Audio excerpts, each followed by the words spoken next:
12th edition of the joint Brown, Harvard, MIT seminar on South Asian politics.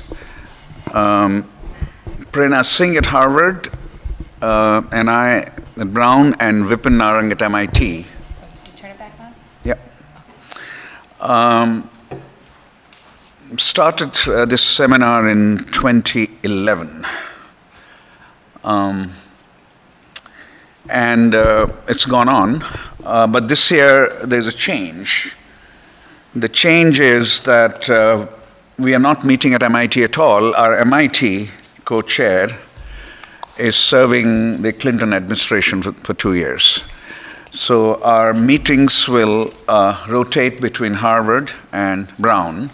And Harvard co-chair at this point, because Prerna now is a colleague of ours at Brown, is Emmerich, who's sitting here.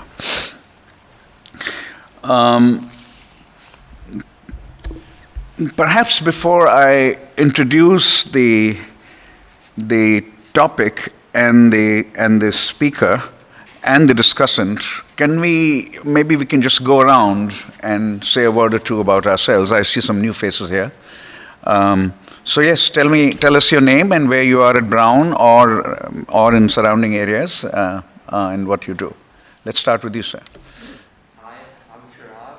I'm just a student here at Brown. I'm actually not studying politics or public affairs, but I thought that this topic seemed interesting. Okay. Very welcome. Yeah.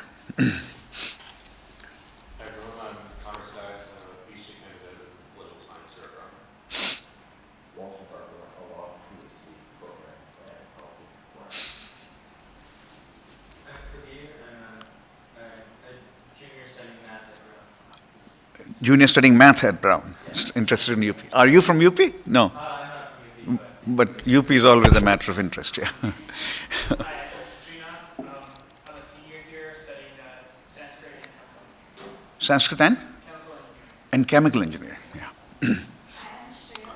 I just started grad school in political science department here at Brown.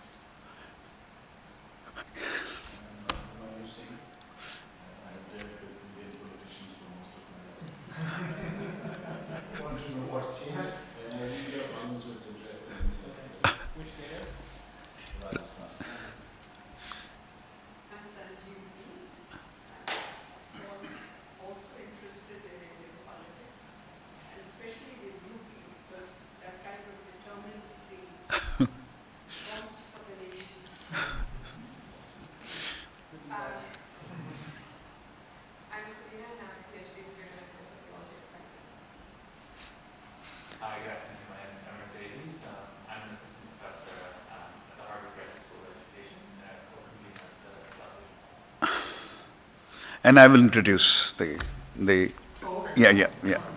You're special today, so.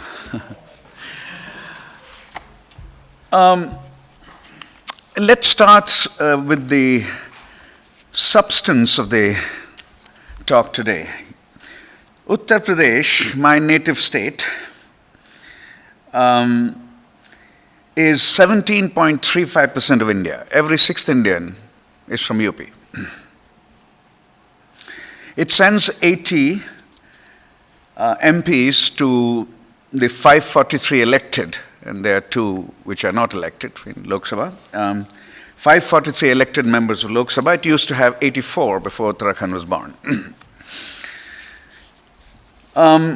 8 out of 15 prime ministers of India since 1947 have come from Uttar Pradesh. At the present moment, the population is 233.4 million, which makes it the 6th largest country in the world if it were a country of its own. China 1.41 billion, India 1.4 billion, United States 338 million, Indonesia 275 million, Pakistan 235.8 million, UP 233.4 million. Bigger than Nigeria, which is next, bigger than Brazil. Those that are more than 200 million are 1, 2, 3, 4, 5, 6, 7, 8, including UP.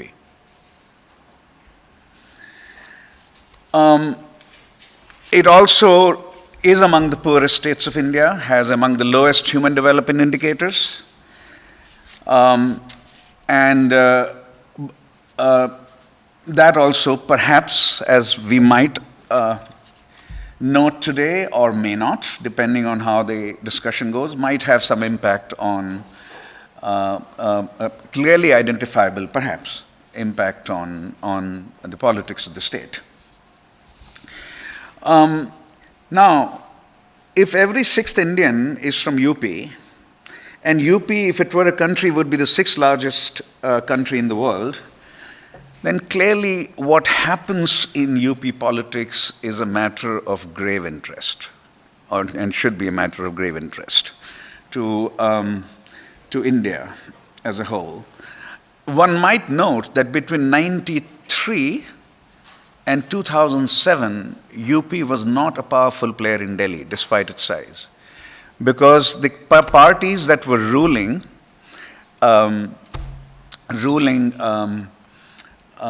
Delhi were not very important, or were third or fourth most important parties in Uttar Pradesh. And a state like Tamil Nadu, between 93 and 2009, maybe up to 2014, one could argue, had a very powerful role to play in Delhi, despite the fact that it's the fifth largest state in India. And the reason for that political equation was very simple. Either DMK was part of government or ADMK was part of government in a coalition government, right? It was always in power. Tamil Nadu was always in power between 93 and 2014.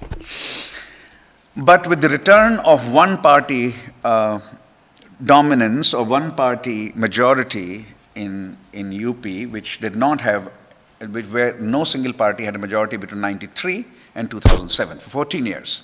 It went back and forth between various parties, but finally 2007 onwards, every election has produced a majority for a party, and that, as we'll see, will be analyzed at some length, and it has changed.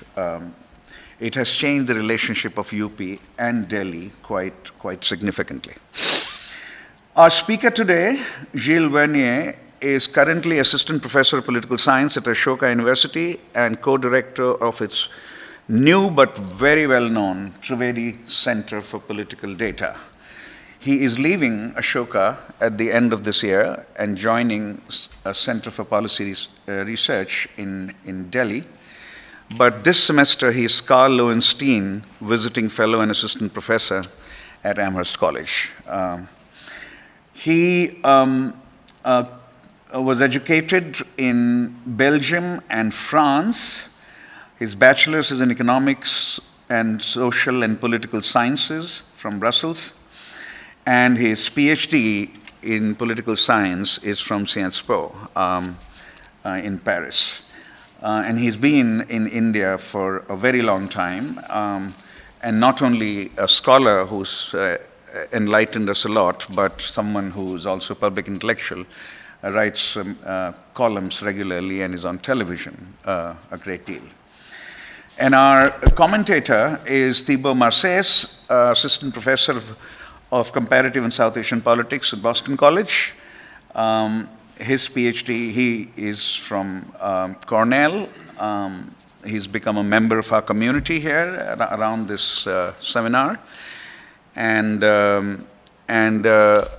one stipulation for both of them is that they are not going to speak in French. They'll speak in English. Their first language, both have, French is the first language of both our speaker and the discussant. So welcome, Gilles. Next 40 to 50 minutes are yours, and then I'll invite Thibaut. So thank you, Ashutosh, for your hospitality. Thank you to the Saxena Center for Contemporary South Asia for inviting me here, and thank you for a very generous introduction. So this talk today is going to be about UP politics, and I'm going to assume a fair deal of familiarity with politics in general in India, but at the same time I'm trying not to make this talk too much inside cricket about the who's who of UP politics, but try to look at some of the notable transformation that have occurred, not only ever since the BJP has come to power in 2017 in that state, but in the period that precedes it from the early 2000s onwards. So ever since the BJP has come to power in UP, it has been making a lot of claims about how it is transforming politics in that state and how it has transformed itself as well. It claims to have transformed and improved the welfare distribution regime, favoring direct benefits to the old systems of mediated redistribution. It claims to have restored law and order by passing tough legislations on crime and by condoning practices that used to belong to the realm of vigilantism. It claims to have put the state on a path towards becoming a $1 trillion economy, which is 4 times its current size. And it also claims to have become an all-encompassing inclusive political party that provides representation and opportunities to backward groups that have been historically ignored by mainstream or other political parties in UP. And it's really this claim of inclusiveness that I'm interested to examine in this paper by looking at major parties' practices, nomination strategies, by looking at state elections, representational outcome, and by looking also at the question of the distribution of power between groups within party and government once elections are over. I do this by using 3 data sets which have been prepared at the Centre for Political Ashoka. The Lok-Daba dataset is a repository of Indian election results and constituency level data. The individual incumbency dataset tracks politicians and candidates' career trajectories by matching candidates' names over time, thousands and thousands and thousands of candidates. And the Indian elected representative and candidates dataset contains a wealth of socio-demographic data about major parties' candidates, including jati or caste of candidates, religion, political family affiliations, or dynastic profile, but also affidavit data containing information on assets, education, occupation, and the UP dataset also includes information extracted from the parliamentary who's who. The first 2 data sets are public, and they cover all Indian states back to independence. The candidates data set, it's still a work in progress because we are covering 20 states. So the same data exists for 20 states, all major states in India, again going back to independence. It's a large collaborative effort. It's been a large collaborative effort led at TCPD by Christophe Jaffrelot and I, but it involves, this kind of work involves many colleagues, many research assistants. And so, to put things in a nutshell, this data, particularly the descriptive data on caste, help us to verify empirically the claims of inclusion made by political parties and to underline some of the limits of some of these claims. So the paper and this presentation are organized as follows. First, I look at the case for inclusion within the BJP, what have been the nomination practices, what have been its representational outcomes. Then I put the 2017 and 2022 elections in perspective with previous elections to see how the BJP compares with its predecessors. Then I look at occupation data and assets data to make the case that the caste-based diversity that we observe in the UP Assembly today overshadows the fact that on many other variables, political recruitment across political parties is actually quite elitist and leads to the formation of a political class that is, on the one hand, heterogeneous on the basis of caste affiliation, but quite homogeneous on almost every other socioeconomic variable. And finally, I look at the relations between inclusion and actual power distribution within parties in government before discussing some of the implications of the facts observed. So as you know, the 2022 State Assembly elections in UP saw the incumbent Chief Minister Yogi Adityanath re-elected with a single majority. This verdict was historic because no Chief Minister in UP since Govind Vara Pant, before and after independence, ever succeeded to win a consecutive elections after having served a full term. This is the first time that it happens in 75 years. The 2022 elections also broke a series of 3 consecutive elections that saw 3 single majorities won by 3 different parties, which also was unprecedented. The BSP, the Bahujan Samaj Party in 2007, the SP, the Samajwadi Party in 2012, and of course the BJP in 2017. These 4 elections taken together, I argue, mark a new phase in the politics of a state that had been until then an epitome of political instability. No less than 8 different governments attempted and failed to govern India's largest state through the 1990s. Before 2022, the average chief minister's tenure in UP since independence has been of 2 years and 19 days. The state has also been placed 10 times under president's rule for a total of 4 years and 228 days. So, Can I pause you for a moment? yes. So this average that you get in 2 years and 90 days, right Yeah. since independence, can be further broken up. So you have the non-Congress multi-party governments emerging around 1969, I think, right? 69 or 71? Yes, 67. 67. Yeah. 67. And then basically before 67, 10 years were not. No. 10 years have been short. There have been a rotation or a turnover of chief minister at all time At all times. because of the factionalism that always existed within the Congress party. From the fact also that the appointment of chief ministers in UP was usually decided by the High Command and was the result of tractations between different factions of the party in UP, the AICC. And so there's always been a great instability, no matter which party governed was elected, right? It really, Mayawati is the first to serve a full term in 2007. And so these 4 elections have been won by 3 parties that arguably are very different one from the other, but their campaigns shared at least one important common theme, which was the theme of inclusion.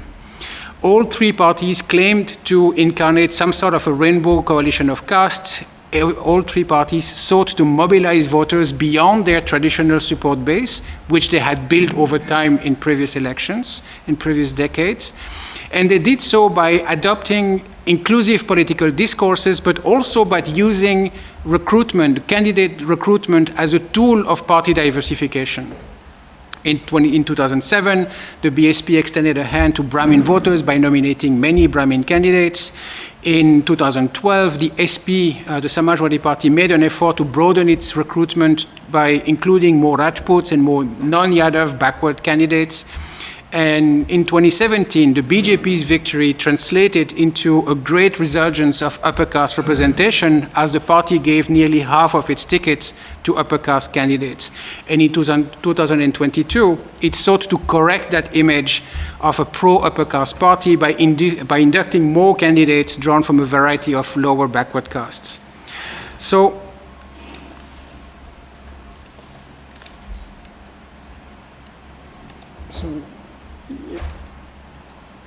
so the Lokniti CS data on voting shows that all 3 parties in the respective elections that they won succeeded in getting votes across caste groups, across a wide spectrum of voters and caste, beyond their respective core support groups.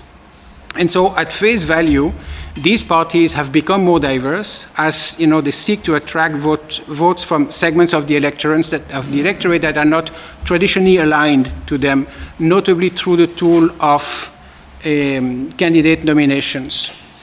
And so if we look at descriptive data on caste representation, it shows that there is some justification for these claims, but it also reveals at the same time that there are limitations.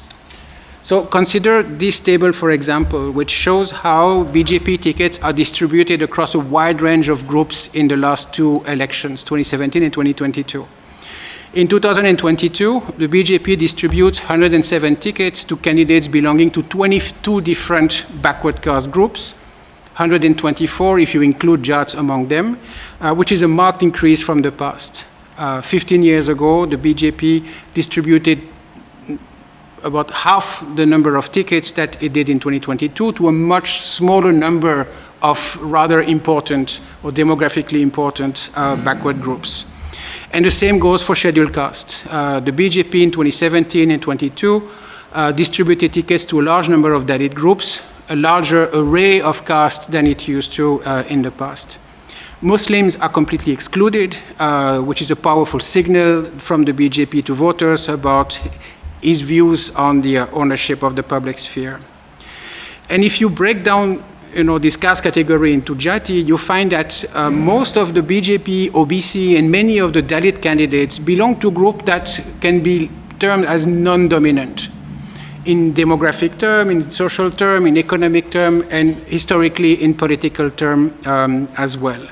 Non-Yadav OBCs, non-Jatav Dalits, right? And these two groups which remain somewhat aligned with its adversary, the BSP and the SP. And given the amplitude of the performance of the BJP in these two elections, the representational outcome more or less matched the distribution of caste that you see among the candidates. Yes. I know this question cannot be fully statistically resolved, but there are fairly intelligent guesses available. What is your guess about what proportion of UP is Brahmin? What proportion of UP is non-Brahmin upper caste? Yeah. What proportion of UP is Yadav? What proportion of UP is non-Yadav OBC? What proportion of UP is Jata? And what proportion of UP is non-Jata OBC?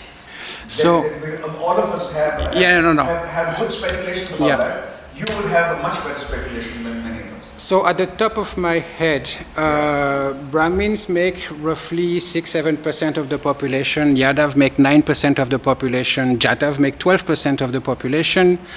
Overall, upper caste represent 20% of the population. You have 19% Muslim, 22% Dalit, and remaining of actually more than 40% remaining is actually OBCs. Right. So you know that some of us are associated with the proposal that in the UP is 20, 20, 20, 40. 20 upper caste, 20 Muslim, 20 roughly, plus minus something, Dalit, and 40 OBC. So the basic cut is this, and then within the 20, 20, 20, 40, you get these, various other cuts, subcuts within those four cuts.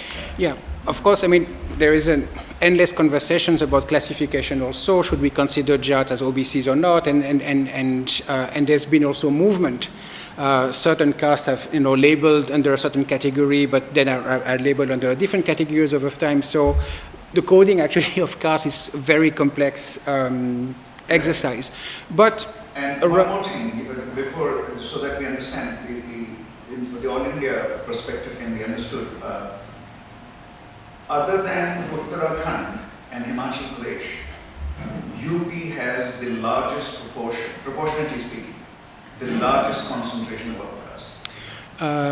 That would be correct, yes. In most other states in the Hindi belt, 20% upper caste anywhere except Himachal and Uttarakhand. Actually, Uttarakhand is closer to 40%.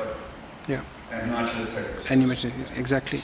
That's right. Just to keep that in mind. Okay.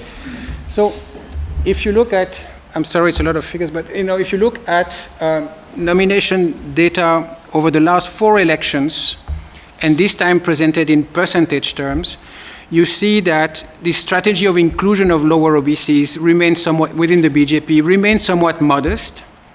There are still more Rajput candidates within the BJP in 2022 than all lower OBCs candidates combined.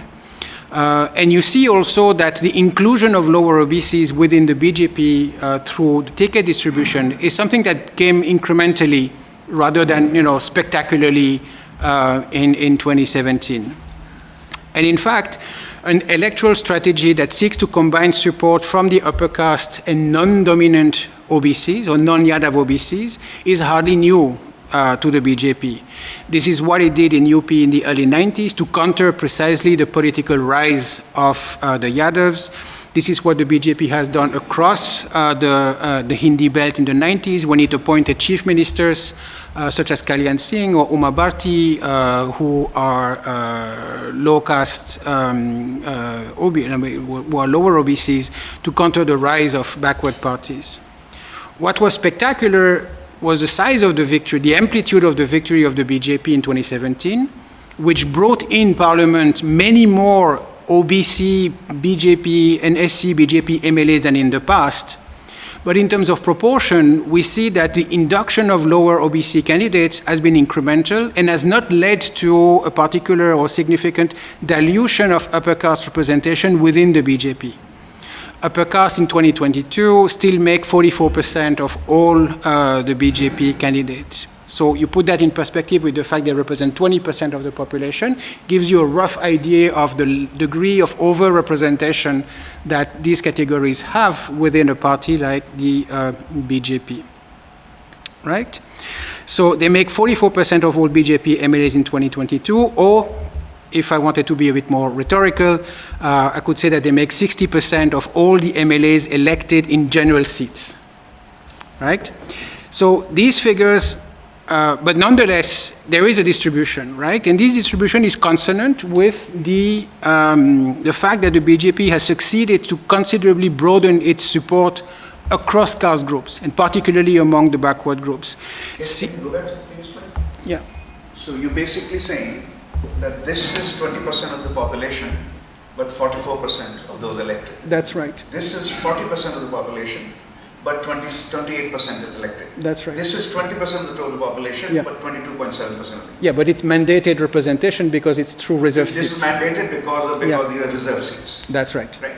So the OBCs, while rising, are still Yeah. not their proportion of population. It's still very far from it. Right. Yeah. And this is twice as large. Yeah. So This is for the BJP MLAs, right? this is for this is only for the BJP MLAs. Yeah. So what is interesting is that there is a claim of diversification that takes place, which is somewhat justified by the inclusion of a larger number of candidates drawn from OBCs, and by the election of a larger number of them, but on the back of a wider performance at large, but not at the cost of the dilution of the core support base of the BJP among the upper caste. And so CSDS Lokniti data on voting basically shows us how the BJP has succeeded in consolidating support from every group, with the exception of a few lower OBCs and not even among Muslims, right? In the BJP, in 2022, the BJP increases its support across almost every social category, right? And with a degree of cohesiveness of upper caste support for the BJP that it has never experienced, not even in the early 90s, at the height of the Ayodhya movement, right?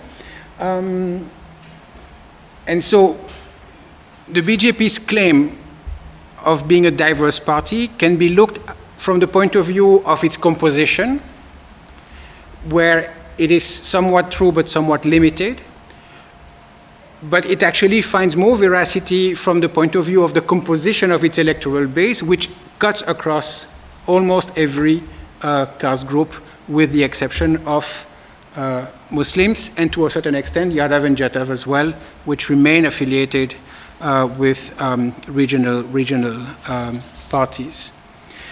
So my argument is that the logic of diversification or inclusion among the political class and electoral behavior are becoming somewhat disconnected questions. Voters don't only respond to nominations. And while we don't know a lot about the determinants of electoral behavior in India, we know that there's a multiplicity of factors that are at play in the shaping of voters' decisions. And for many of them, the identity of the candidate may not just be, or maybe just a remote consideration. Can I ask you one more data question? 89% of Brahmins voted for BJP. Yeah. Is there any time in UP's electoral history where 89 or 90% Brahmins voted for any single party? No. No, right? The answer is no. No, not that I'm aware, no. So almost 90% of Brahmins voting for, out of the 7%, voting for BJP that's also a completely novel phenomenon. It's not, no, I mean, there was a high degree of cohesiveness in the late 80s and the first phase of the first rise of the BJP in UP, right? But it was never at that degree of cohesiveness. I mean, we can have, it's a separate conversation about, why are, Brahmin in this case voting, I mean. And Brahmins did not vote for the Congress party when it was dominant in such numbers? Never. I mean, we don't have a lot of data on voting behavior in the 50s and 60s. In the 1950s? No. The first election surveys start in 67, actually. Okay, so we don't know that. When support was already, waning. So voters don't necessarily respond to, candidate nominations or the identity of candidates, but the inclusion of non-dominant backward groups candidate, the appointment of several visible backward classes ministers, the deployment of pro-backward classes policies and schemes, all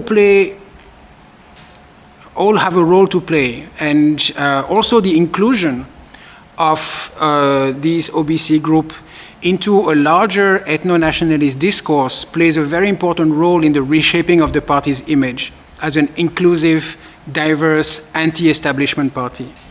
The establishment in the case of UP is incarnated by the BSP and the SP, parties that became representative of the new elites of the state, who emerged through the cooptation of local strongmen who belonged in large numbers to locally dominant groups among the backwards and beyond.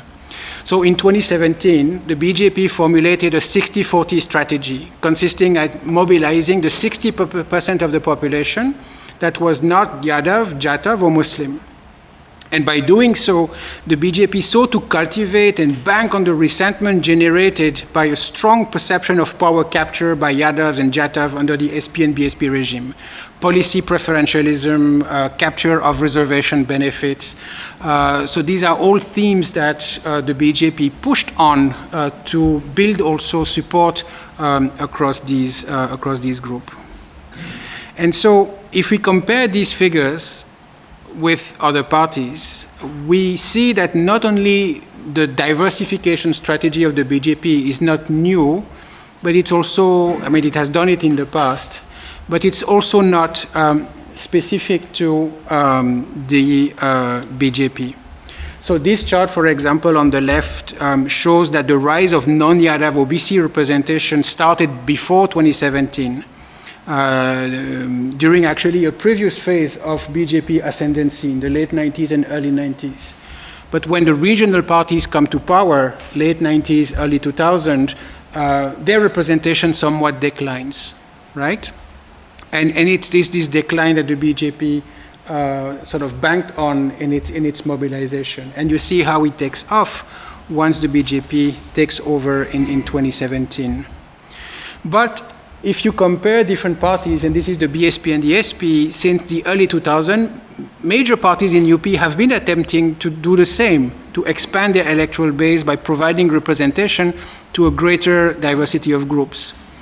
And the data shows that BSP and SP actually did it first in these recent elections.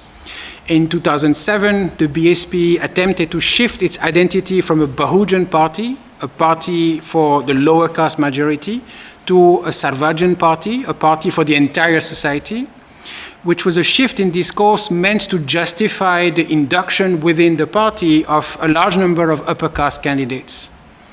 The campaign was advertised as a Dalit Brahmin alliance, which was a misleading label because it hid the fact that the BSP had been providing representation across a wide array of groups before, particularly among the OBCs. Since the early 90s, backward classes have formed the bulk of the BSP's MLAs, only outweighed by the upper caste in 2007 and 2017. This was a strategy devised by Kanshiram pretty early on. Since the BSP as a Dalit party cannot get Dalit elected in general seats, it has to field candidates drawn from other groups in general seats. And how to select these candidates, not from within the organization being primarily composed of the local Dalit groups, but by co-opting individuals who belong to locally dominant group, therefore to powerful local backward classes, but also the upper caste, right? And in 2012, the Samajwadi Party followed suit, also by leading a campaign that was based on the promise of inclusion and representation beyond its core Yadav and Muslim base. And so the data shows that upper castes have always found good representation within the SP, particularly Rajputs, right? And we can see that the SP, despite having its reputation of an OBC party or a backward party, sees the share of OBC MLAs diminish over time as its performance actually improves. But if you look at these data at the Jati level, you see that you still have strong alignments between certain castes and these two parties.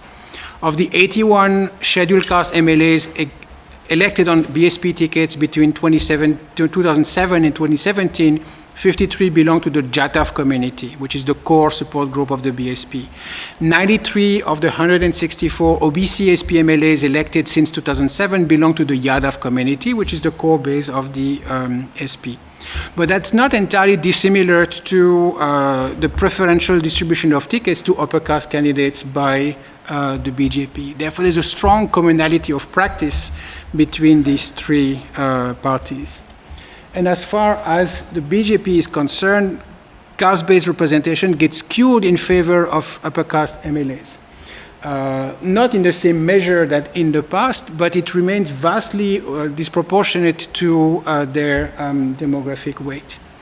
But the skewed representation in favor of upper caste takes place in a different way also, which is that the tickets that are allotted to non-dominant groups are scattered across a large number of small castes. Beyond Yadav, Kurmis, and to a lesser extent Lodz, most OBC groups that obtain representation within the BJP get 1 or 2 seats at the most, right? And since these groups do not form a homogeneous or even a politically coherent ensemble, the fragmentation of representation among OBCs within the BJP does not yield them or their representative the power and the influence that they hope to obtain once the election is over. You may remember that before the 2022 elections, 15 OBC leaders from the BJP, including 3 ministers, resigned, citing a frustration of not being listened to, heard, or not having the influence that they thought they deserved. That was an expression of that discontent. And so what we see is that the claim of inclusion that parties make, or the inclusive turn that parties do from 2007 onwards, does not translate into the dilution of the representation of the core group within these three parties. Some alignments do persist. And we see also that the greater representation of other groups or lower groups in the case of the BJP does not automatically translate into greater power or influence, not at least in the same measure. That is reflected in the composition of cabinets. These are every cabinet back to 2002, the winning party, of course, which shows that in the BJP still favors upper caste representation among the ministers, right? OBCs and intermediary castes represent 43 or 40% of all ministers, but they tend to be also very fragmented, right? There's also a hierarchy in terms of the portfolio that are distributed. Most OBC ministers will be a minister of state rather than a full cabinet minister, for example. So there are different ways where traditional hierarchies actually can be maintained within the government.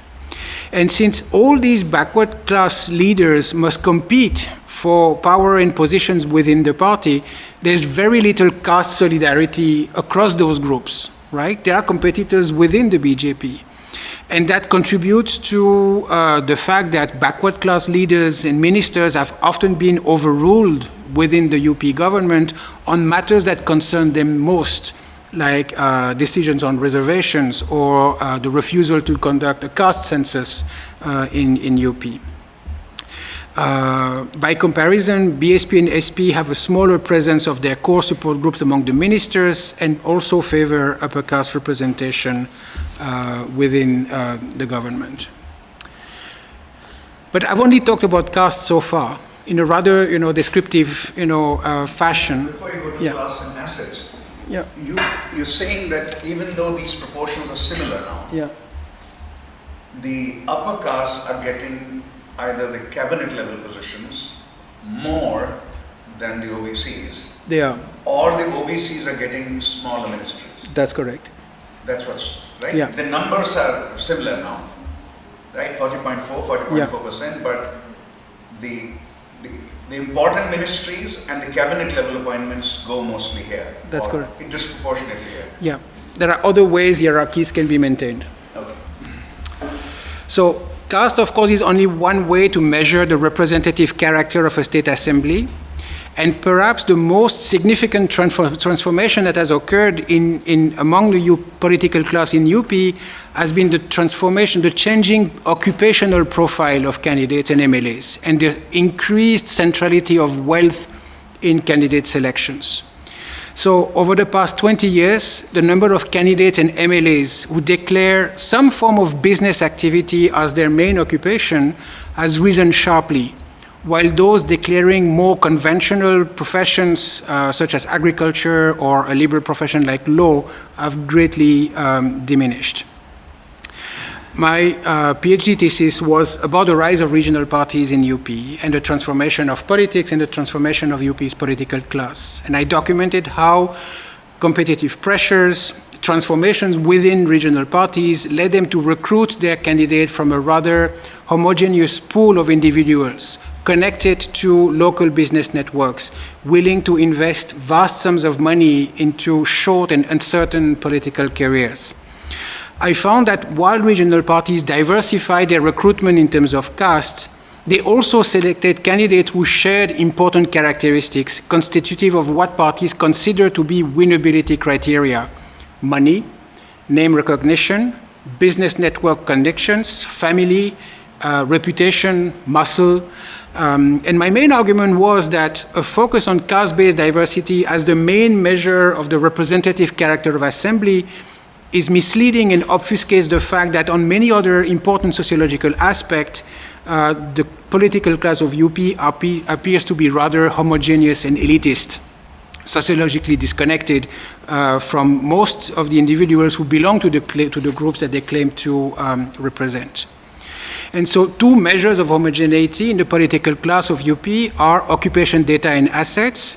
This data is actually more sketchy because it primarily relies on self-declared information, which is contained in the affidavits. And this information is close to impossible or very hard to verify other than doing field work.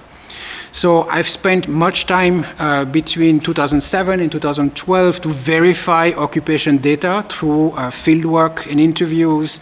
And I found that the number of MLAs involved in business activities may actually, in fact, be fairly underestimated in the data.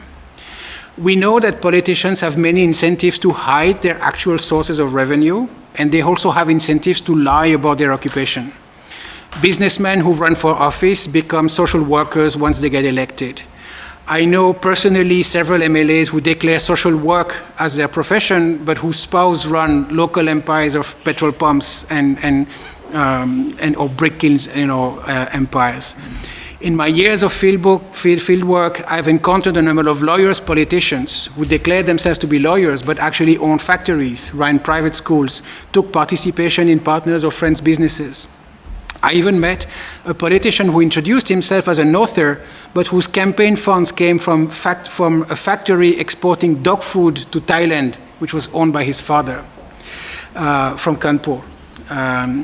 So politicians have incentives to declare agriculture as their main occupation because farmers don't pay income tax. People in UP today are still laughing about the fact that when Amitabh Bachchan ran for office for Lok Sabha in 1984 in Allahabad, he declared agriculturist as a profession. And so many candidates also declare several occupations. These occupations are loosely defined, farmers or businessmen. But if you take them in aggregate, it provides useful information or indication about at least what candidates are willing to declare. And so this is something that has been documented in the past by scholars like Paul Brass, by Christian Meyer, more recently by Jasmine Zerinini. Most representatives in the past, most politicians in the past, were either declaring agriculture or law as a profession. Lawyers today have almost all but disappeared, and candidates, the share of candidates declaring agriculture as their main or only profession went down to 28% in 2012, to 11% in 2016, and up to 16% in 2022. But on the other hand, the share of MLAs declaring some form of business has gone up tremendously, from 8% in the 80s to nearly half in the 2000s. And in 2017 and 2022, they make respectively 47.5% and 54.6% of all BJP's MLAs, right? But as you can see, it's distributed across parties, right? This is not something that is specific to the party that actually wins. It's specific, it cuts across party affiliations. And so these labels, of course, cover a great diversity of possible situations, but the fieldwork that I've conducted in UP between 2007, 2012, and all the subsequent visits that I've made ever since, and the work of other scholars like Milan Vaishnav shows that politicians are often involved in economic sectors like construction, property dealing, distribution, contracting, transport companies, cold storages.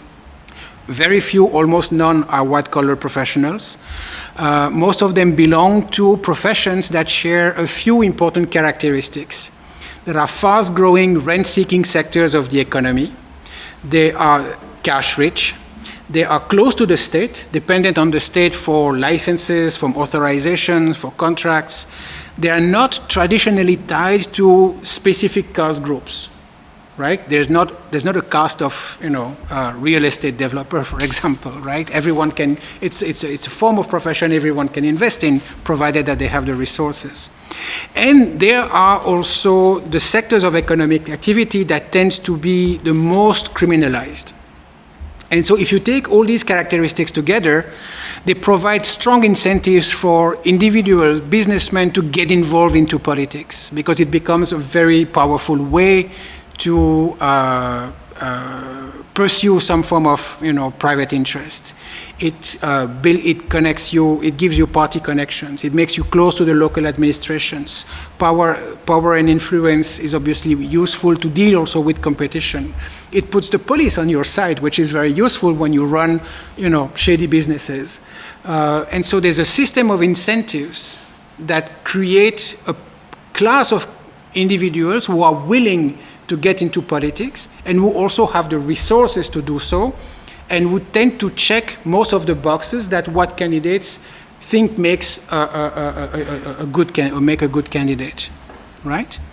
And so the BJP's candidate profile looks very similar to the profile of the BSP and SP candidates in previous elections. And actually, sometimes they are literally the same people, because we know that the BJP today is far more inclined to poach MLAs and politicians from other parties than it used to in the past. So, what's the declared profession of the Chief Minister of Uttar Pradesh? Agriculturist and monk. And monk. Yeah. And Mayawati? Social worker. Social worker. Yeah. And Akhilesh? Agriculture and politics. And so, I did a case study on the Samajwadi Party some time ago, and I explained how the rise of businessmen politicians proceeds from the growing integration of local business and political networks, how the growth of cash-rich, rent-seeking sectors close to the state produce a pool of potential candidates most parties recruit their candidates from, leading to the homogenizations of UP's political class on a class basis rather than on a caste basis. And this provides the background for the criminalization of politics that Milan Vaishnav talks about. In fact, my argument is that being criminal, being a gunda, is not an occupation. It's just a function of how you run your business, right? And so, over the last two elections, I find that the BJP has adopted the methods of recruitment of its adversaries. It applies the same winnability criteria in the search of its candidates. And that's a significant change for the BJP, because we know that it used to recruit most of its candidates from its extended organizations, BJP local branch members, RSS pracharaks, individuals who had a history of association with the BJP or some of its affiliated organizations. Today, we still find a lot of pracharaks among the BJP MLAs, but they tend to be also in business, which was not necessarily the case before, because it's necessary to sustain a political career. So the share of businessmen among BJP MLAs is high because that's how they are recruited. They have the resource, the connections, the incentives, to run for office. But also because conventional BJP politicians are also taking to business in order to sustain their careers. One of the significant developments that happened after 2017 was there was a crackdown on crime by the government, part of a strong law and order campaign. It was a cleaning operation that created a void in the space of criminality that exists in UP through police pressures, arrests, and counter killings. But this void was soon filled by individuals, many of them belonging to the Hindu militia of the chief minister himself, the Hindu Yuva Vahini, which remarkably transformed itself, the moment they came to power, transformed itself from a Hindu militant outfit into a conventional UP Gunda business organization. And so data on assets, and I will go quickly on that, shows how much richer candidates today are compared to the past. Even if you adjust for inflation, these are extraordinary numbers. Consider that the average BJP candidate declared, and we know that it's under-declared, but declared 7.5 crore of personal assets in 2022 against 62 lakhs in 15 years ago. And you can see how that cuts across political party. This is not specific to any political party. It's characteristic of the political class across party, including small parties. The one way small parties survive, like the RLD, it's because some of their candidates are among the richest candidates. It cuts across caste groups. You see that upper caste MLAs tend to be much richer than the others. But even members of groups that are underprivileged, like SCs or Muslims, their representatives are also extraordinarily rich, right? And then it goes on. And so, let me.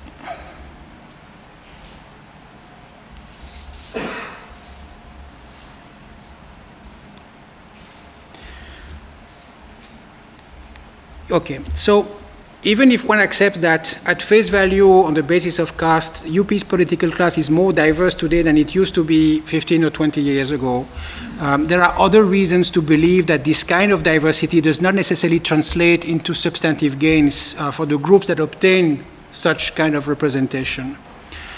One of reason is the elite profile of the representative, right? They may not be exactly representative of the communities they belong to. But another set of reasons comes from the fact that over the years, the role or importance of elected representatives has greatly diminished.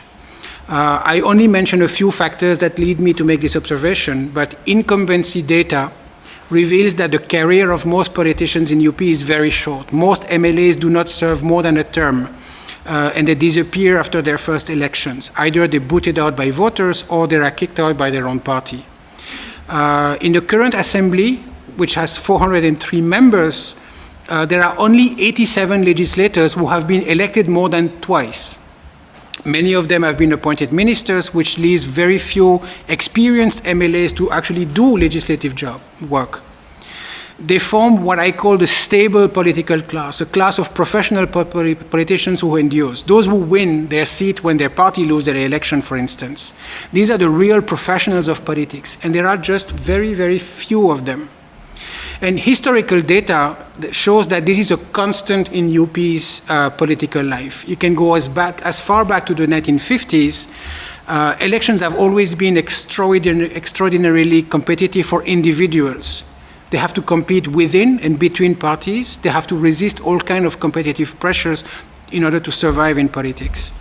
And so UP and the rest of India actually has strong incumbency disadvantage. There's a rapid turnover of the politicians, which is a strong measure of how extraordinary concentrated political power has always been in UP, even in phases of reconfiguration of the party system or in phase of ascension of new parties.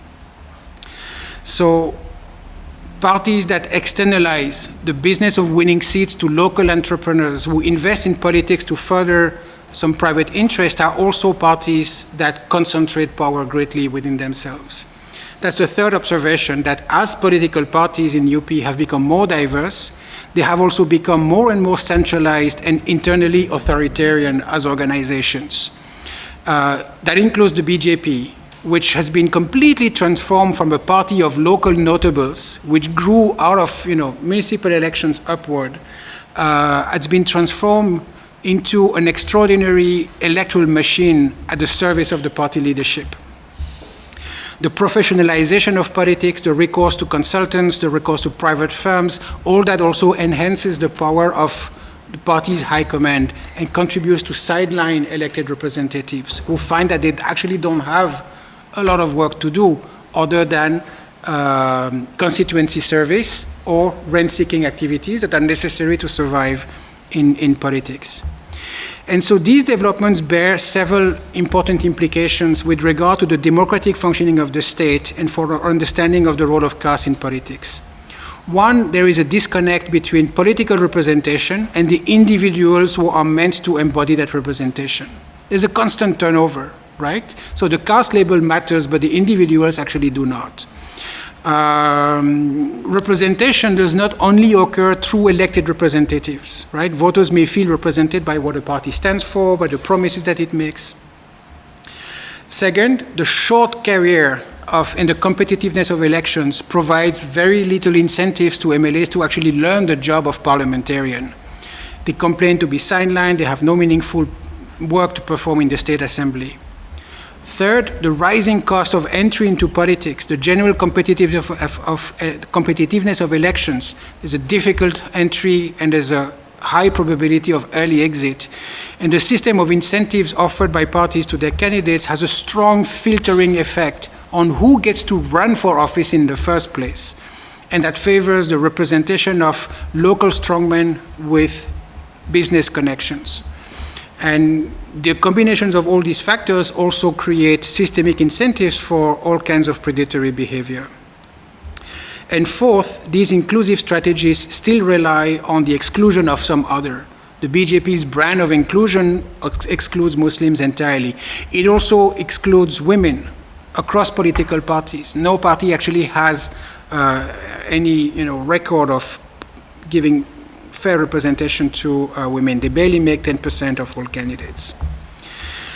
As far as caste in politics is concerned, the importance or the role of caste in politics gets redefined in at least two important ways. Caste does not matter as much as it did in the past as a vehicle for transversal or horizontal mobilization. It matters as a criterion among others in the selection of candidates, and as a unit measure for inclusion and diversity within parties and within the assembly. But it is disconnected from social movements that used to be, the core and the base of, collective caste aspirations back in the 70s, 80s, or 90s. At the end of the day, diversity is achieved through the aggregation of candidates that are selected otherwise on elitist criteria. Second implication, this idea of a general inclusion or equal treatment of all replaces an axis of political division that used to oppose upper caste and backward classes. An axis of division that had also not just a caste but also a class angle. Support from backward classes is built through multiple strategies that include caste, but also religion, nationalism, welfarism, strongman politics. As a result, the BJP can pass legislations that favors its traditional core base, like the 10% reservation for general category, for example, without generating or suffering from too much of a backlash, right? Because the reason why a lot of backward voters vote for the BJP actually don't have a lot to do, or not only have to do with caste. And that helps the BJP to fit caste and caste-based mobilization within the ambit of a larger political discourse organized around Hindutva and the redefinition of the role of the state, right? A party like the BJP means different things to different voters. And so, to conclude, it's true that the BJP today in some ways is more diverse than it used to be, right? Particularly within its organization. Its electoral base is much more diverse than it used to be, and it includes every segment of the population except Muslims.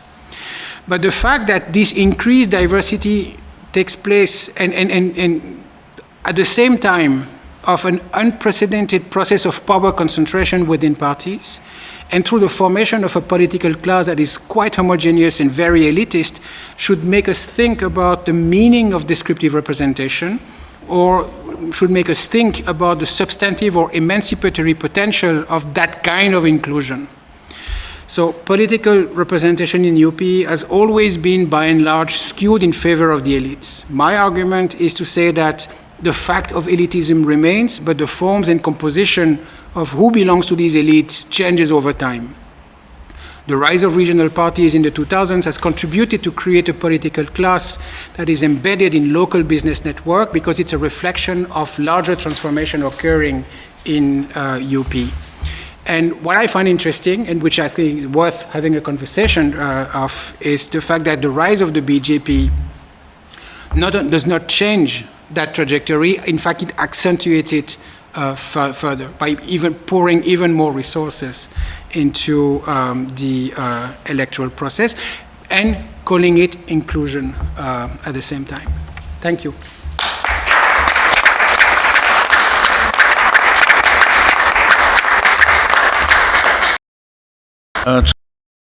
Here is perhaps a summary of your argument that there is a huge diversification in terms of caste, but increasing concentration in terms of wealth and income, and increasing centralization of power within the party. Correct. So diversification, or the idea of inclusion, is only about caste, but there are two other tendencies simultaneously operating: concentration of wealth and income, and concentration of power within political parties. All right, so now we turn to Thibaut Marces for his 10 minutes of commentary. Thibaut has been working in UP for many years now, and his dissertation was also on a district in UP, which with the focus on local politics. Thank you, Ashu, for the invitation, and thanks, Gilles, for a wonderful presentation and a great paper, which I really enjoyed reading. I have a lot of comments and questions for you, and I was trying to think about how to organize all of this yesterday, and there's like three main points I wanted to bring up for discussion. The first one has to do with the structure of political parties specifically. The second has more to do with caste and caste narratives in contemporary UP politics. And the third one is more about party system institutionalization and the future UP politics. I mean, we're political scientists, so we're not really in the business of making predictions, but to the extent that we see patterns emerge, how sustainable are they? So let me just start by saying that I really like this sort of this insight that, you know, in a way, we've seen, you know, since 2017, the election, the victory of the BJP in 2017 was seen as a watershed moment, right? Much like Mayawati winning in 2007 was, right? So it's been seen as a very significant event, and it is in many ways, given, if only because of its scope, right? I mean, the BJP won by an absolute landslide in 2017 and was re-elected earlier this year with a slightly smaller majority, but still very significant. But basically what you're telling us is that, you know, we see those changes in discourse, we see these changes in winning coalitions, but in a way, plus ça change, plus c'est la même chose. The more it changes, the more it stays the same. Like looking specifically at the political elite in Uttar Pradesh, there's Bring in le guépard. That's actually a quote from a beautiful movie on 19th century Italian politics, I think. Yeah. Sicilian politics. And I think this is what is really striking here. You would think that there's been a lot of changes in the way parties behave, the way they strategize, the way they organize campaigns, and it seems that the BJP has not fundamentally changed the way parties interact with candidates at the local level and citizens, perhaps. The caste arithmetic weighs very, very heavily. This is something that Prashant Jha had noticed in 2017, and I'm going to talk about that book again. What I thought was also really interesting and also depressing in a way is what you were mentioning towards the end of your presentation, that party leaders retain a lot of discretion in the award of tickets, and not, in fact, a lot of MLAs are able to rerun, right? So there's a loss of knowledge within the assembly, and not to mention the fact that MLAs themselves are not really involved in the preparation of in legislative work per se. But I'll come back to this when we talk about the institutionalization of the party system. So the first comment I wanted to make, a broader comment I wanted to make, was on this relationship between party leaders and local party elites. This is what I found was really interesting in your paper. I think this focus on the sociology of local party elites is really, really interesting, and it sort of, it does overlap with a lot of my own findings. And when I did field work in UP several years ago. There is a tendency for party elites, for party leaders, I should say, at the state level, to really choose powerful, strong men, wealthy individuals at the local level who will be able to, generate enough cash to run a campaign. And that's what I think is. I mean, you sort of hinted at that in the paper, but I had more questions for you on this, because you've showed us a lot of data on the increasing individual wealth of those candidates, right? And my comment, my first thought was like, well, I mean, this money must be sent one way or another, and I know that this is also because the cost of elections has increased dramatically in recent years. I mean, elections in India have always been very expensive, but like they have increased very, very significantly. And so this, says that somehow, party leaders and local party elites believe that the distribution of cash will win them votes. Now, we know that there's a lot of work on this, and I'm thinking about Lisa Bjorkman's work in Mumbai, and Simon Shoshar's work as well in Mumbai, tells us that voters are not really interested in the cash itself, but they may be much more receptive to the performative act of spending money. But it seems that the parties are still thinking in terms of cash needs. Where do we get the cash? And so the question that I had for you was, and something that I think is not very well researched in the Indian context, is the sort of relative balance of power between party leaders and those local party elites. When I mention local party elites, I mean MLAs who or even bloc pramukhs, like local leaders at the district level. Because you're sort of telling us that parties in India, I mean in UP specifically, are very centralized. They're very authoritarian. They're not very institutionalized, right? So rules tend to float around, they change. They're not really enforced. These are parties that are not very, very disciplined. We know all of that. But my sense was always that the parties were, at the end of the day, fairly weak in their ability to sort of deploy resources, mobilize resources, and run campaigns. So I was wondering if you could add maybe a little more on this, what you think the balance of power, the relative balance of power was between those members of the local party elite and party leaders at the national level, knowing that, and I will talk about this again, that a lot of you talked about the BJP sort of now embracing the strategy that has been used and used in the past by other parties, the PSP and the SP, of co-optation, right? Yeah. So that's not always the case. There are instances in which the BJP does in fact recruit social workers or people who have ties to the Sangh, who are not very wealthy, but are very ideologically committed, right? But the BJP increasingly appears to be embracing that strategy of co-optation. So and to me, these individuals at the local level have a lot of leverage in a way, because they can really,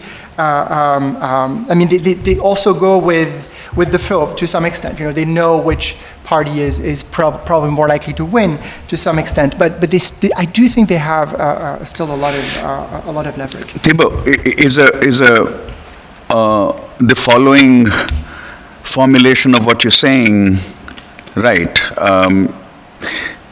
Can the party leadership knock out the very influential and the very rich local party leaders? That's the question you're asking. That's the question, and I'm not sure. Okay. I mean, in my personal experience, I did my research in central UP in what is known as Awadh, and in those, there's a lot of very powerful local politicians who also run huge businesses, or very, very wealthy, who have gone from being INC, Congress MLAs, or even MPs in the past. I'm thinking there's one guy in Wanda, I think his name is Brij Bhushan Singh, who is a Dabangwala. He's a very, very powerful local leader, and he's done, he's a Thakur by caste, so you would think he's a natural candidate for the BJP, but he was with the BSP for a very long time, and I think before that he was with the Congress as well. He's now with the BJP. So these people have the ability to some extent to chase tickets and get them.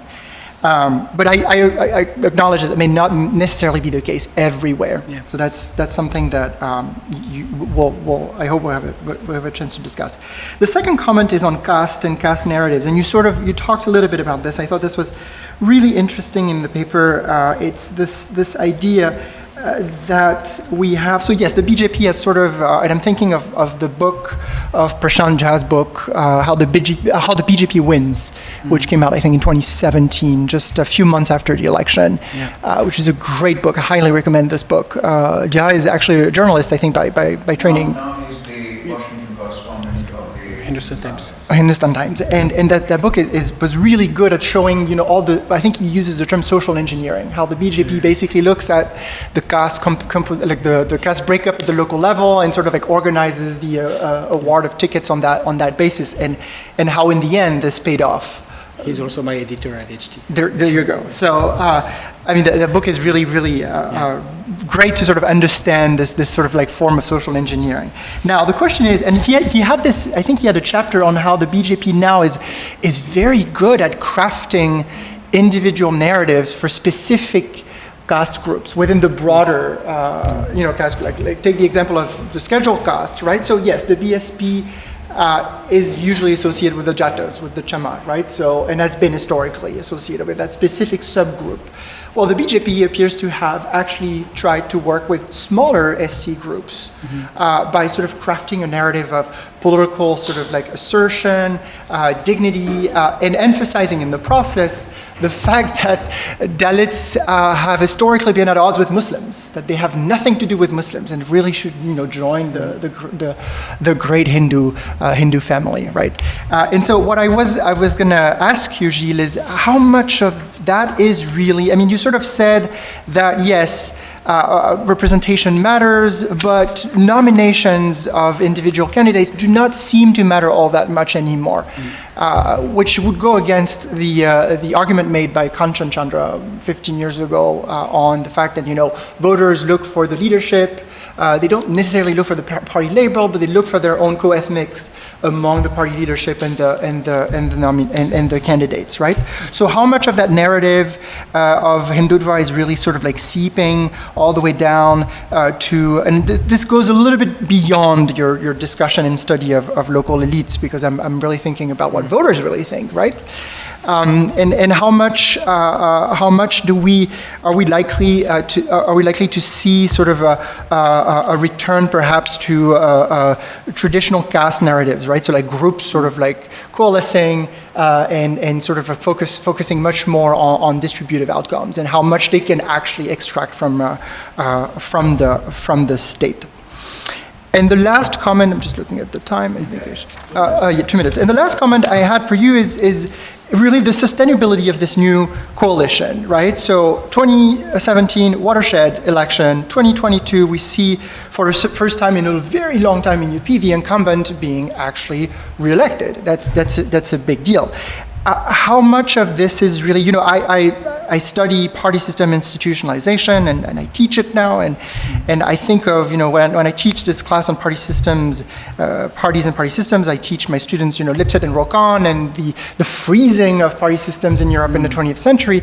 Are we likely to see something, similar in UP? Like we seem to have an emerging, two-party system, assuming that the BSP is more or less spent. The BSP did very, very poorly, I think, in March of this year. The Congress did not, I think, did only marginally better. Maybe, I don't know how many seats. I think they went from 7 only to 2.5% vote. What is it? Only 2.5%. So we seem to have two, major players. Yeah. So how likely is this to endure? I mean, again, we're not in the business of making predictions, but especially if you look at the neighboring state of Bihar, where a lot of subgroups have now, you have the party system in Bihar is much more fragmented, but there's a lot of the subgroups that were able to assert themselves continue to be very relevant in contemporary Bihari politics. So, and I think that's about it. I had a few other comments which I can raise later after everyone has spoken. Can we use about the second point that you were making? Mm-hmm. Can we use this category called vertical mobilization, conceptual differentiation between vertical mobilization and horizontal mobilization? Going back to the early literature on caste politics, where basically the claim was that you could mobilize lower castes under the leadership of upper castes, that would be vertical mobilization, or you could mobilize lower castes as lower castes, which was horizontal mobilization, which is what emerged in South India. Yeah. Whereas in the 50s and 60s and maybe until the 70s, the mobilization of lower castes in much of North India was vertical. Mm-hmm. But South India had broken through and was doing horizontal mobilization. Now, that mandal politics in the 1990s was about horizontal mobilization, right? Are you suggesting that the BJP kind of politics now, this is to return to add something to the second point that Thibaut raised. Are you saying that the BJP's inclusion of lower castes under its umbrella is yet another example of vertical mobilization? So that's just to add to what Thibaut said. Yeah, I think that would be right, because caste-based mobilization is just, one aspect. It's one way, one form of, how the BJP mobilizes, right? The strength of the BJP is that it's holding multiple discourses at the same time, and people can sort of cherry pick which discourse they like to justify their vote for the BJP, right? Mm-hmm. So the language of caste inclusion is one of them, but obviously, religious or ethnic nationalism is definitely another one, or the discourse around the transformation of welfarism and redistribution. What is interesting is that the BJP's machinery enables it to do the kind of individual targeting of voters, which no other parties has ever been able to do in India before, which enables it to, build this almost personal association between individuals and party leaders. Right? This is part of the populist regime. This is part of the personalization of politics, the projection of leadership, but also the redefinition of welfare regime into individual targeting distribution rather than targeting large groups or using the big machinery of the state to sort of balance, the interests of different groups. What I find is that electoral politics seems to be more detached from its social basis than it used to be, right? These lower OBCs are not part of a large backward movement pushing collectively for representation. This is a large, there's a group of diverse groups that are competing against one another for power and influence inside the BJP. And the BJP and its upper caste cadres play on that internal competition to sort of prevent those horizontal solidarities from emerging. Also, these strategies are by definition localized. The BJP does not distribute tickets for the sake of having diversity, but because the distribution of tickets makes sense at the level of each constituency. There are only a handful of constituencies where lower OBCs actually represent a sizable chunk of voters. And this is where the BJP is giving them tickets, right? And so there's a process of localization of electoral politics and that also prevents the forming of these horizontal forms of mobilization. So there's a diversification of discourse, there's a micro-targeting of voters, there's a transformation of distribution regime that basically shift collective benefits to individual benefits. And all this in the name of integration and inclusion within the large family, which is defined in the terms of Hindutva. See, here is the problem with there's tension in the argument. Let's point out the tension. Mm-hmm. You cannot have a strategy emphasizing dignity of lower castes and a strategy which says these can't be the same. The strategy that emphasizes the dignity of lower castes and achievement or pursuit of the dignity through greater representation in seats of power, right? That was the South Indian model. That's how it emerged. Yeah.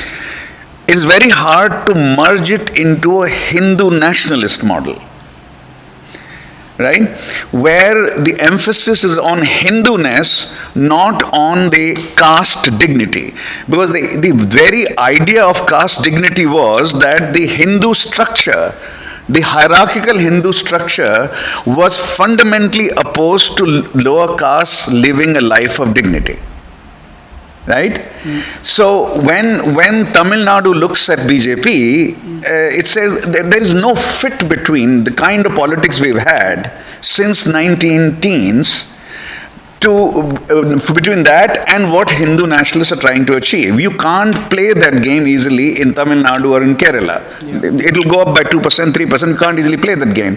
Because fundamentally, caste politics is opposed to the idea of Hindutva.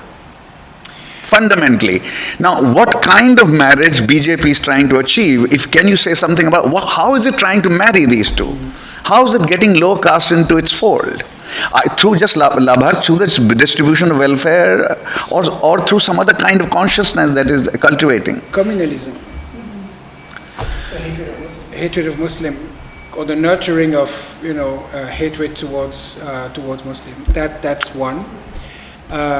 Inclusion, through redistribution and welfare. That's another.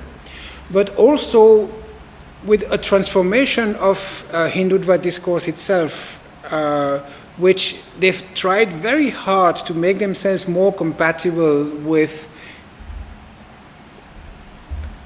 non-traditional upper caste idioms. So Vadrina Rain has written about this, about how local RSS, local, sort of provide patronage to religious events or festivals within particular group that are specific to them. Or explain that your local deity is actually, it's part of a larger pantheon of Hindu deities, right? And so there's a co-optation of local forms of religious practice, which are widespread, across groups, not just, that, within the ambit of, so they've made Hindutva more palatable, right, in a way, more compatible with the assertion of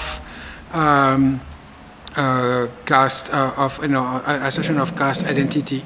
It's the logic would be as follows, and I'll keep quiet after this because I'm speaking too much. If you successfully replace Brahmin as the other, or upper caste as the other, with Muslim as the other, if you successfully replace this idea of who's the other to the lower caste, you won the battle. They've done that to a large extent, yeah. You've really won the battle. There were two master narratives in Indian politics historically since the 19-teens. One is the lower caste dignity argument was always against the upper caste. Always, not against the Muslim, always against the upper caste. Whereas Hindutva argument was always against the Muslim and the man. So if they have replaced that for the lower caste, it is a very big victory. Is it for the time being, or you think it's a much more permanent victory? So your description is exactly right. It's precisely what has happened. And it creates a situation which is quite fascinating because it basically, creates a space for the deployment of power and influence for the upper caste that's probably unprecedented, right? Brahmins, Thakurs, and their relations with the state, for example, has never been so, so high or so intense or so beneficial to them. They're getting the policies they want, right? Including on the basis of caste. Like, can you imagine a party able to draw a lot of votes from backward groups and yet at the same time succeed in creating a quota for general category, right? So alignments between voters and parties are not defined by one variable alone, but by a variety of registers. And the strength of the BJP again is the ability to connect with voters through multiple registers. And that has the effect of diluting those old structuring axis of political division that used to divide backwards from forward castes, right? And that obviously that's a language that is absent from the BJP narrative. But it was also, but it's been diluted before the BJP rose by the SP and the BSP themselves, who also needed votes from upper caste voters and who also provided them with representation. The BSP used to be virulently anti-Brahmin. They had slogans, right? That she slapped with chapels, figurative representation of Brahmins on stage, and all that disappeared, right? So that also prepared the ground for the kind of politics that the BJP does today. Let's open up. Let's take more questions, and then you can. On the communals on this issue, I think what they have done, so yes, they've used the communal card very effectively, but they've also made that, they've also made talking to Muslims by other parties toxic. This is what is really fascinating now. It's like, especially in 2017, I think was also the case. Muslims in UP and all over India are lagging behind, along several human development indicators. Parties are not in a position to really reach out effectively to them because the BJP will be like, oh look, they're just doing a minority appeasement one again. One enduring political reality, at least of UP, but it could be extended to other states also, not all states, was that without getting substantial Muslim vote, you could not come to power. 20% of UP is Muslim. To reduce 20% of the population, of the electorate, into irrelevance required a certain kind of skill that BJP has demonstrated. which was quite unexpected. Yeah. How do you reduce 20% of the electorate into irrelevance? Because Muslim votes are divided. Also, they were in 2017 and they were again in 2022. Yeah. Yeah. Not, So, not to the same extent. so let's open up. Let's go. Yeah. What are the questions, comments? Where do we turn on the mics? There. Oh, okay. Whoever asks, please turn on the mic. 0 is off and 1 is on. Who'd like to? Thanks, Gia, and thanks, people. Super interesting. So just, if it is this replacement of this master narrative, right, is that basically we don't, this is, I think, just a really interesting question, which is, of course, the Vinay Sitapati book that, we all kind of know about a little bit, which is, are Dalits kind of within the Hindu fold? Are they happily within the Hindu fold? What are the conditions for their inclusion within this kind of fold? And is this a kind of all India pattern, or what are the kind of fissures and variations we may see subnationally? And so to me, these are just questions that I've been kind of stoked by for a while, and I would just love your thoughts on that. To what because, on the other hand, right, it's I think that's the challenge for us as political scientists, is both, as Thibaut was saying, is that we're not in the business of making predictions, but we also have the benefit of counterfactuals, right, and of historical possibilities that maybe because the present is so overwhelming, we lose sight of. But, you can well imagine that there could be an alliance between Dalits and Muslims around, for instance, diet and fighting cow slaughter bans, or and so when I look at something, and again, I know that we are here in UP politics, but as someone who's kind of tried to, I always think of UP politics in juxtaposition because of the nature of my work in politics to, for instance, Kerala, which is another 20% Muslim state, right? And so I'm just kind of struck by both the kind of singularity and uniqueness of UP politics, but is there a kind of possible other world when we kind of get out of UP? But this broader question of what is the relationship between Dalits and upper castes, is super exciting, I think. It's a great question, and it's one of the remarkable achievements of the BJP is to have succeeded in increasing support across Dalits, in a very significant ways, and it's been doing so repeatedly, in recent elections, in national elections, in state elections, and across North India, not just in UP, despite the fact that the rise of the BJP in the same state has also led to a resurgence of upper caste assertion, which has translated into a lot of violence against Dalits. So there are these huge contradictions here that we don't really know how to grapple with. So we know nationally in 2014 elections, 25% of Dalits voted for BJP, and in the 2019 elections, every third Dalit voted for BJP. Yes, 33%. In UP, about 40% of Dalits voted for BJP. National election, it's very significant. And the imposition of a communal narrative as a master narrative, I think, to an extent trumps this contradiction, but there's no reason to believe that it's necessarily going to endure, right? Because there's always a change of circumstances that can lead to transformation. But to have a Dalit and Muslim alliance, you need to have actors who can actually create that alliance, and they just don't exist. Who are the prominent Dalit BJP politicians? Can't name one, or can't name a few, who are the prominent, Muslim politicians in UP? Azam Khan, not exactly a poster boy for, progressive politics or those kinds of alliance. I have data on caste among Muslim politicians, and 3/4 of Muslim politicians in UP over the past 20 years belong to upper caste Muslims, which make maybe 20% of the whole Muslim population, right, in this state. So that's the problem, is that you don't have the actors. Dalits are completely scattered. They have, ground organizations, but they don't really occupy, the ground, the political ground. The Bhim Army, for example, is not interested in creating, a Dalit Muslim alliance. They're trying, but it's not generating a lot of results. And no, it does not translate into results that can be used for a political project or for political gains.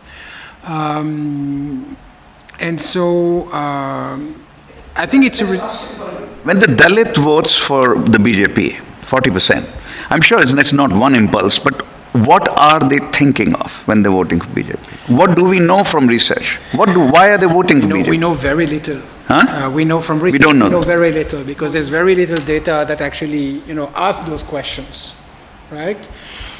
We know, generally speaking, that, there's not one type of determinant of electoral behavior that predominate over the others, right? And so for certain Dalits in certain localities, it's going to be welfare. For others, it's going to be Hindutva, or is it going to be a combination of the two? It can also be local configuration, right? If local Dalits have been, co-opted by, certain group have been co-opted by the BSP, you will have, a polarization that takes place, which another party can benefit in. There's a whole register of nationalism, which is also which does not leave Dalit unaffected, and so I don't think there's one simple answer to that question. And the reality is that we don't have the instruments of the data to actually measure that. answer to this. No, we don't. Thank you very much for putting all these complexities out there in quite an accessible way. Now, the elections but also one on the issue of governance, as they say. I spoke to a school friend of mine just before the election because so much was going on. He's right in the heart of UP, has always been, and I asked him what's going on and what will happen. And he said Yogi will win because he is a good administrator and his integrity and honesty is beyond doubt. So the overarching theme of good governance, which has helped, I think, in winning these elections, can actually,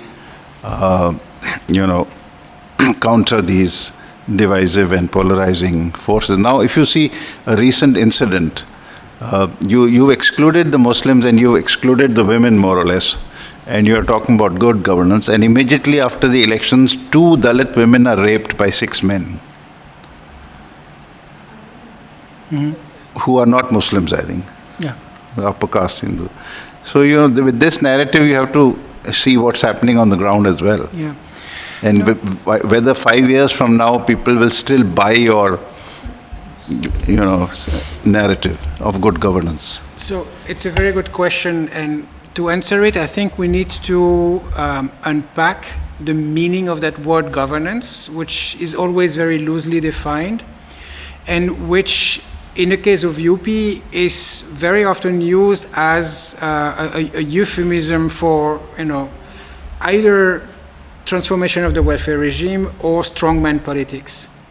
So good governance is basically a fig leaf cover for the authoritarian turn that state politics has taken in UP.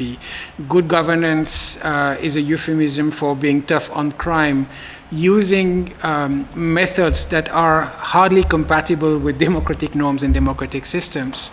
The encounters, the vigilantism, the state vigilantism that has developed greatly in UP since 2017. And so so we need to complicate a little bit, what good governance means. When people outside UP refer to the UP model of governance, and we had a discussion in Delhi about this, they're not.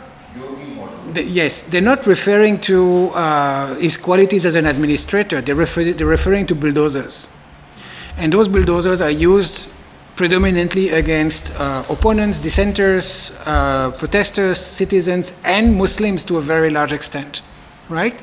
And so the UP model of governance is a way, is a euphemistic expression for the communalizations of the state and state policy.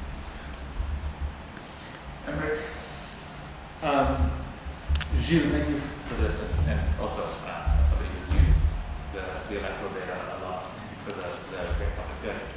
I had two. Can you speak into the Sure. microphone and message Sure. because we're recording?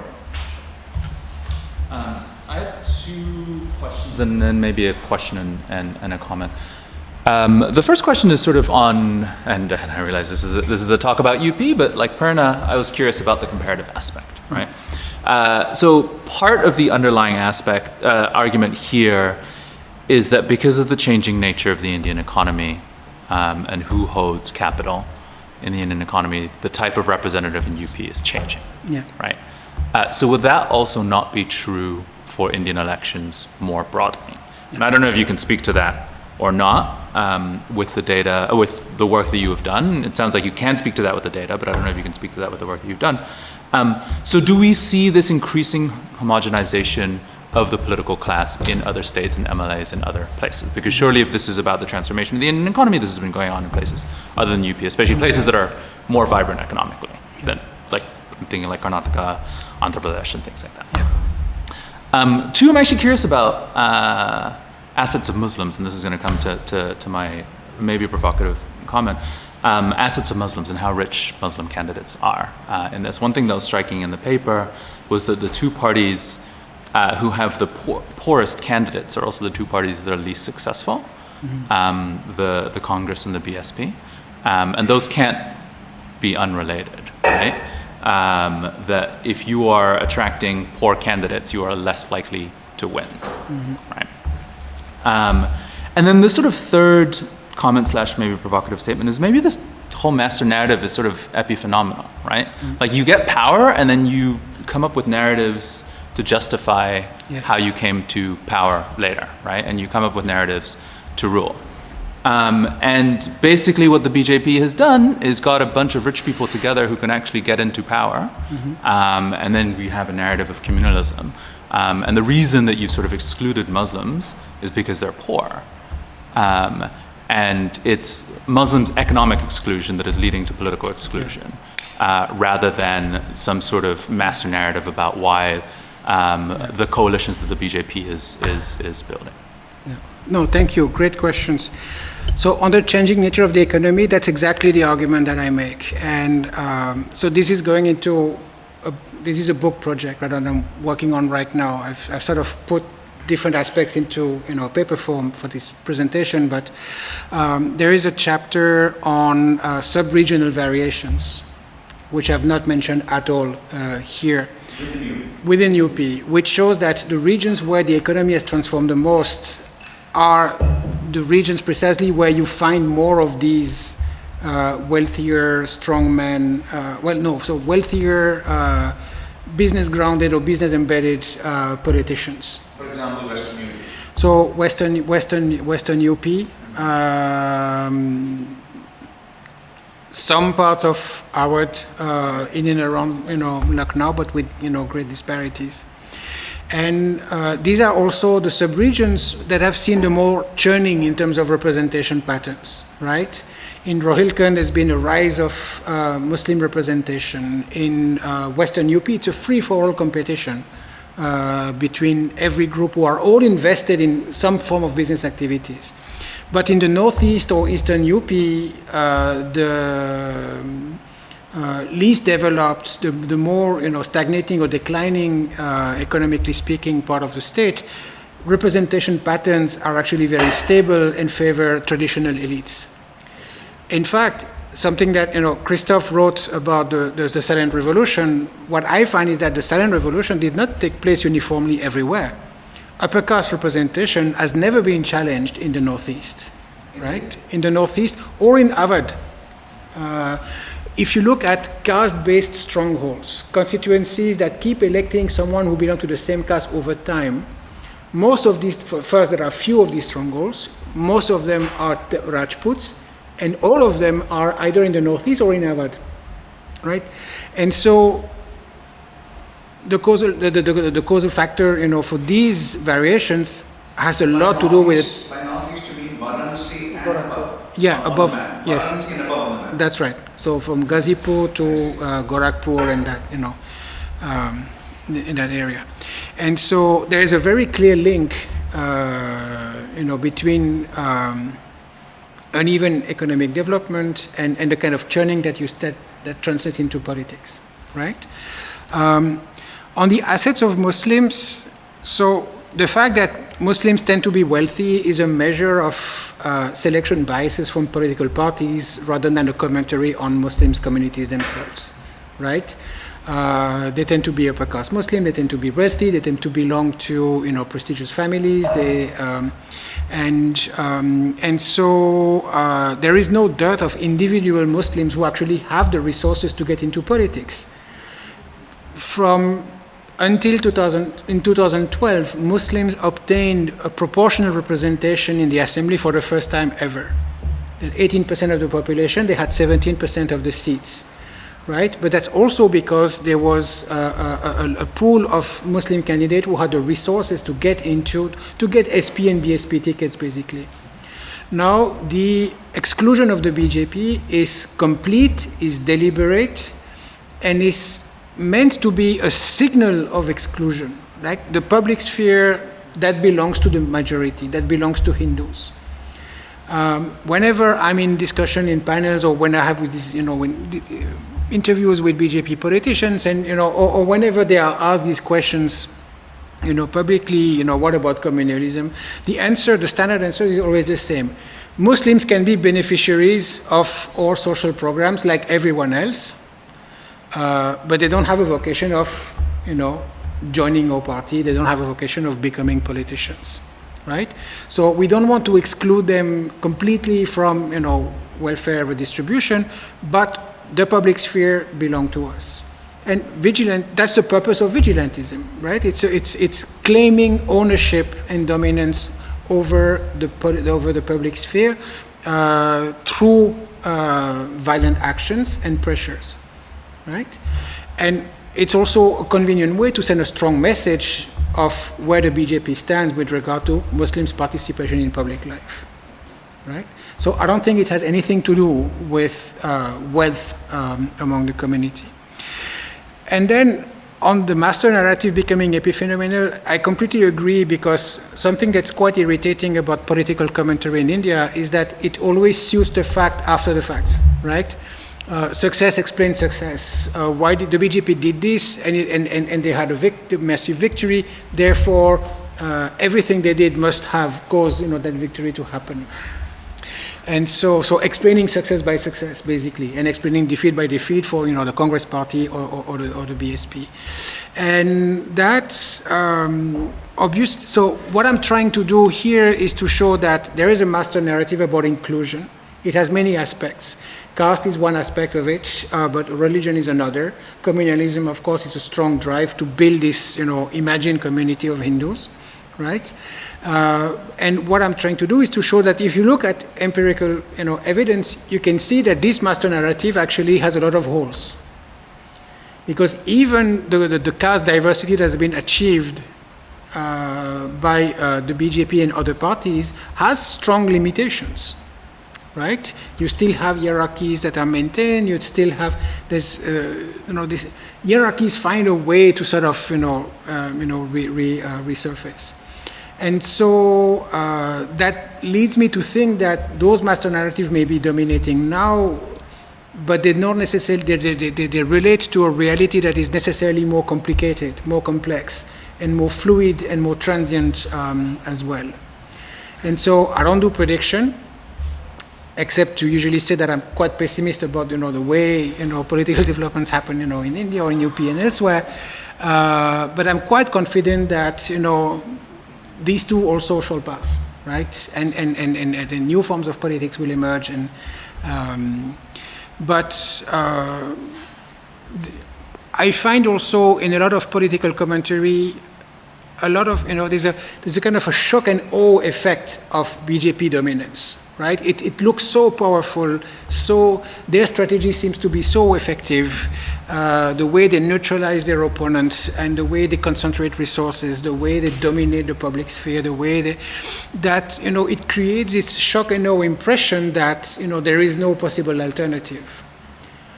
I remember that, and Ashok can tell us, but there was a similar shock and awe quality, to Indira Gandhi's rule until she was booted out of office, right? And that 10 states are still non-BJP states out of 28. Yeah. 10 out of 28 are still non-BJP. In that shock and awe analysis, people forget that 10 are not run by BJP. Remember how elections are won through the mobilizations of, well, they're never small numbers because it's UP, but in percentage terms, right? So the BJP wins an election with 6% of the votes in 2017. It's 36% of the 55% or the 60% of voters who actually voted. So it's not only is it far from being a majority of voters, but it's far from being a majority of voters who actually express their vote. And turnout in UP remains lower than in most other states, right, for a variety of historical reasons, right? And so there's the projection of might creates this, distorted representation about the actual number that sustain those majorities. At the national level, the BJP has a 51% majority, has a 51% presence in the Lok Sabha with 37% of the votes, right? It's a Raisin majority, right? It does not take, they lose 20 seats across, the Hindi belt, and they lose their majority in the Lok Sabha, right? So there are ways through which we sort of conflate or inflate the actual scale of BJP's dominance, which I think is useful to keep in mind.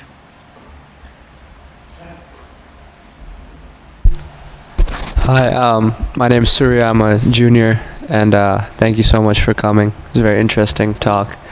I really had a great time because my parents are from Uttar Pradesh as well, and my grandfather actually ran for city council in Muzaffarnagar in the late 70s.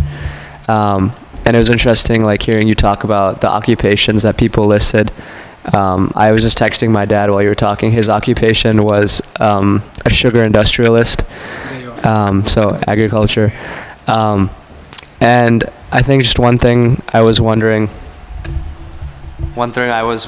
was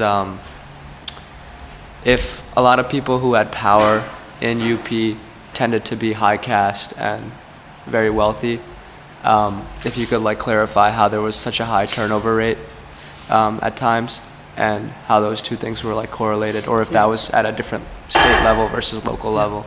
Excellent question. Thank you for a great question.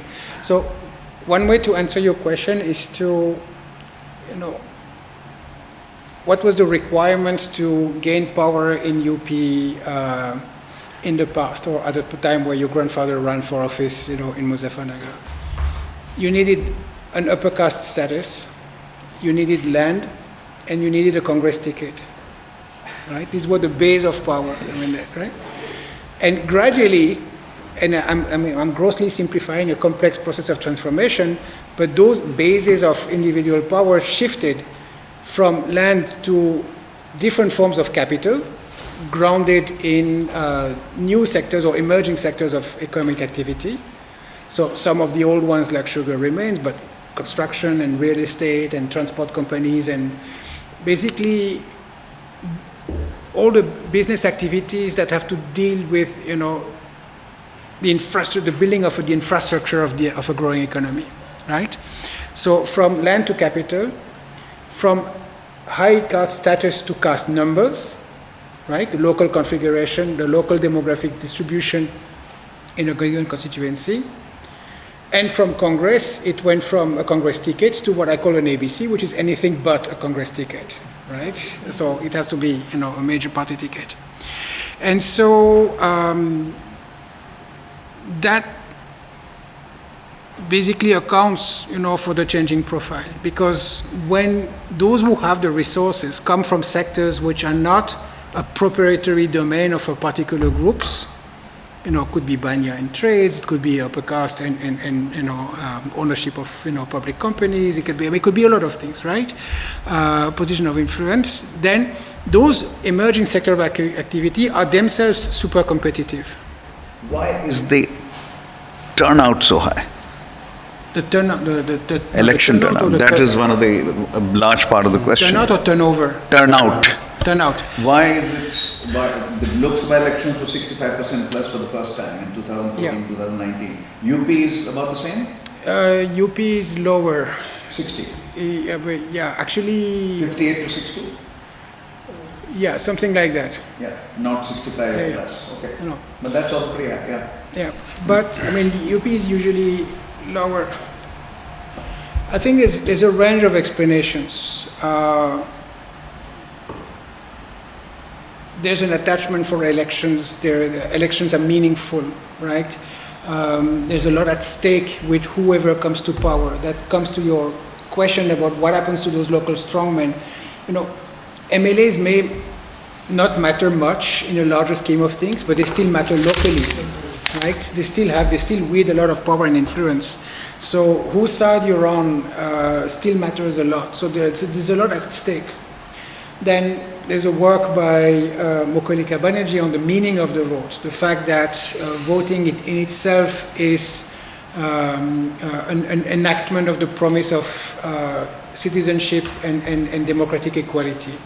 That even if elections don't deliver much for the most underserved segment of the population, they tend to vote more than others precisely because participating in an election provides a rare opportunity to make a tangible experience of what it means to be treated equally, right? And to be counted and to matter for politicians, parties, the state. But by the way, that old idiom that the more rural, the more remote, the more lower caste, the poorer you are, the more you vote, is no longer true. Turnout is higher in small towns. This is another Modi-induced change. Yeah. That had been true since 1989, roughly. Yeah. But under Modi, the urban vote has gone up. Under Modi, that's right. Right. So it's no longer, and the upper castes have returned. Middle classes have returned to the voting booth, which was they had defected from there, and that's what Yadav and Lokniti was repeatedly showing. Almost, they didn't say that they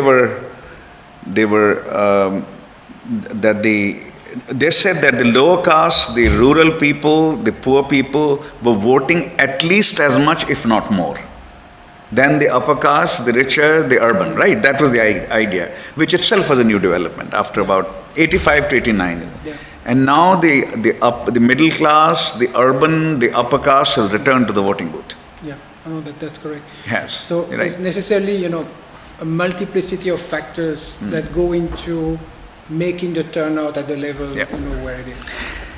4 o'clock, time to conclude the session, but before we do so, a round of applause for this wonderful discussion.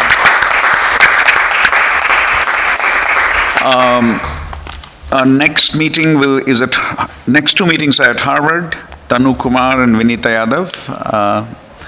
And then the last meeting will be for the last meeting of the fourth and last meeting of the semester of the seminar. This seminar, joint seminar, will be back at Brown. Christopher Clary, his book on the India-Pakistan relationship is what we're going to discuss. So there is a reception outside. Please join us. I'm sure there are wonderful samosas waiting for you, and chai, huh?